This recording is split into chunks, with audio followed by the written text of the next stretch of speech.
Hello everyone, welcome to SM vlogs. ఈరోజు మనం వీడియోలో శనగపప్పు పాయసం ఎలా తయారు చేసుకో చూద్దామండి. మేము చిన్నప్పుడు చాలా ఇష్టంగా తినే పాయసం అండి ఇది. అమ్మ ఎక్కువగా చేసేవారు. మా రాయలసీమలో వచ్చేసి ఎక్కువగా ఈ రెసిపీ చేస్తూ ఉంటారండి. ఈసారి నేను సమ్మర్ హాలిడేస్కి అక్క వాళ్ళ ఊరికి వెళ్ళాను. అక్క ఈ రెసిపీ నాకు టేస్ట్ చూపించారు చేసి. ఇది చాలా బాగుందండి, చాలా టేస్టీగా ఉంది. సో అందుకు ఈ రెసిపీ మీకోసం అండి. చాలా టేస్టీగా ఉంటుంది, ట్రై చేయండి కంపల్సరీగా. దానికోసం మనకు పచ్చిశనగపప్పు 1/2 కిలో కావాలి, బెల్లం 1 కిలో కావాలండి, సగ్గు బియ్యం 100 గ్రామ్స్, 5 to 6 ఇలాచి, బియ్యం పిండి 100 గ్రామ్స్, కొబ్బరి 100 గ్రామ్స్. ముందుగా మనము సగ్గు బియ్యాన్ని ఒక 1/2 లీటర్ వాటర్లో ముందుగా నానబెట్టుకోవాలి. తర్వాత మనము స్టవ్ ఆన్ చేసి ఒక డేక్ష పెట్టేసుకొని ఒక 2 లీటర్స్ వాటర్ యాడ్ చేసుకొని దానిలోకి శనగపప్పును కడిగి పెట్టేసుకొని యాడ్ చేసుకోవాలి. ఒక 10 to 15 మినిట్స్ వరకు మనం మీడియంలో పెట్టేసి స్టవ్ ఆన్ చేసుకొని మనం ఉడకబెట్టాలండి. తర్వాత మనము ముందుగా నానబెట్టిన సగ్గుబియ్యాన్ని శనగపప్పుకు యాడ్ చేసుకోవాలి. శనగపప్పు ఇలా 50% ఉడికితే చాలండి. తర్వాత మనము ముందుగా నానబెట్టుకున్న ఇలా సగ్గుబియ్యాన్ని యాడ్ చేసుకోవాలి. ఎక్కువగా నానబెట్టే అవసరం. బెల్లాన్ని ఇలా దంచి పెట్టేసుకోవాలండి చిన్న చిన్న ముక్కలుగా. ఇది వచ్చేసి అచ్చు బెల్లం అండి, దీంట్లో వేస్టేజ్ ఎక్కువ పోదండి.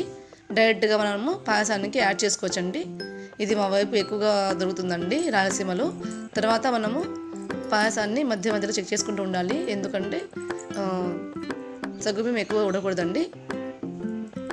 సో ఇలా సిమ్లో పెట్టేసుకుని చెక్ చేసుకుంటూ ఉండాలి. ఇప్పుడు మనము ముందుగా ఉన్న పిండికి ఒక 1/2 లీటర్ వాటర్ యాడ్ చేసుకుని ఇలా లూజ్గా కలిపి పెట్టుకోవాలండి. మనం తర్వాత యాడ్ చేసుకుందామండి. ఇప్పుడు దంచి పెట్టుకున్న బెల్లాన్ని పాయసానికి యాడ్ చేసుకోవాలి. సిమ్లోనే పెట్టుకోవాలండి స్టవ్ వచ్చేసి, ఎందుకంటే మళ్ళీ అడుగు పట్టేస్తుందండి. బెల్లం కదా, స్వీట్ ఉంది కాబట్టి అడుగు పట్టేస్తుంది. సిమ్లో పెట్టేసుకొని మనం మిక్స్ చేసుకుంటూ ఉండాలి. ఇప్పుడు నియర్లీ మనము ఈ బెల్లం కరిగే వరకు ఇలా మిక్స్ చేసుకుంటూ చెక్ చేసుకుంటూ ఉండాలి, బెల్లం మొత్తం కరిగిపోయే వరకు. ఎందుకంటే బెల్లం మొత్తం కరిగే వరకు మనము ముందుగా రెడీ చేసి పెట్టుకున్న బియ్యం పిండి టెక్స్చర్ని మనం ఇలా కొద్దిగా యాడ్ చేసుకుంటూ మిక్స్ చేసుకోవాలండి. ఇది వచ్చేసి మనకు ఆప్షనల్ అండి. కొంతమంది బొంబాయి రవ్వను కూడా యాడ్ చేసుకుంటారు వాటర్ మిక్స్ చేసుకొని, కానీ బియ్యం పిండి కొంచెం టేస్ట్ ఎక్కువ ఇస్తుందండి మనకు శనగపప్పు పాయసానికి.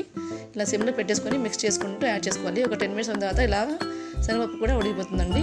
ఇప్పుడు మనము అలాగని సిమ్లో పెట్టేసుకుని స్టవ్ని సిమ్లో పెట్టుకోవాలండి. ఇప్పుడు మొత్తం బియ్యం పిండి పాయసానికి యాడ్ అవుతుందండి. ఇలా బబుల్ బాయిల్ లాగానే నేను ఇలాచీ పౌడర్ని యాడ్ చేసుకున్నాను. ఇలాచీ దంచి పెట్టేసుకొని ఒక 10 మినిట్స్ అయిన తర్వాత ఒక ప్యాన్ తీసేసుకొని వేరే స్టవ్ ఆన్ చేసి 100 గ్రామ్స్ నెయ్యి యాడ్ చేసుకున్నాను అండి. ఘీ యాడ్ చేసుకొని మనం ముందుగా పెట్టుకున్న కొబ్బరి ఉంది కదా, దాన్ని యాడ్ చేసుకోవాలి. ఇలా స్టవ్ కట్టేసుకోవాలండి. ఇంకా పాయసం రెడీ అయిపోయింది. తర్వాత ఈ ఘీలోకి కొబ్బరి కట్ చేసుకొని మేము యాడ్ చేసుకున్నామండి. కావాలంటే మీకు ఇష్టంగా మీరు జీడిపప్పు కూడా యాడ్ చేసుకోవచ్చు, కానీ కొబ్బరి అయితే టేస్ట్ బాగుంటుందండి. కొంతమంది పచ్చి కొబ్బరి కూడా తీసుకుంటారు, మేమైతే ఎండు కొబ్బరి తీసుకున్నామండి. ఇలా 2 మినిట్స్ ఫ్రై అయిన తర్వాత ఘీలోకి తర్వాత మనం ఈ కొబ్బరిని మనము పాయసానికి యాడ్ చేసుకోవాలండి. ఇలా బ్రౌన్ అయిపోవాలి. తర్వాత కొబ్బరిని యాడ్ చేసుకోవాలన్నమాట. పాయసం మాత్రం చల్లపడిపోయిందండి. ఇలా వేసేసుకొని కొబ్బరిని పాయసం యాడ్ చేసుకొని మనము మిక్స్ చేసుకోవాలి. ఒక 15 మినిట్స్ వరకు మనం ఆగాలండి. చల్లబడిన తర్వాత బాగుంటుందండి. వేడిగా ఉంటే మళ్ళీ కాలుతుందండి. తర్వాత ఇలా బౌల్లో సర్వ్ చేసుకొని మనము హ్యాపీగా రెసిపీని ఎంజాయ్ చేసుకోవచ్చండి. చాలా బాగుందండి. ఈ రెసిపీని తప్పకుండా మీరు ట్రై చేయండి. మీకు వీడియో నచ్చితే like, share and comment and subscribe చేయండి. మా వీడియోస్ మీకు నచ్చితే మీరు సబ్స్క్రైబ్ చేసుకోండి. చాలా టేస్టీగా ఉందండి. మీరు కూడా ట్రై చేసి నాకు కామెంట్లో షేర్ చేయండి. Thanks for watching.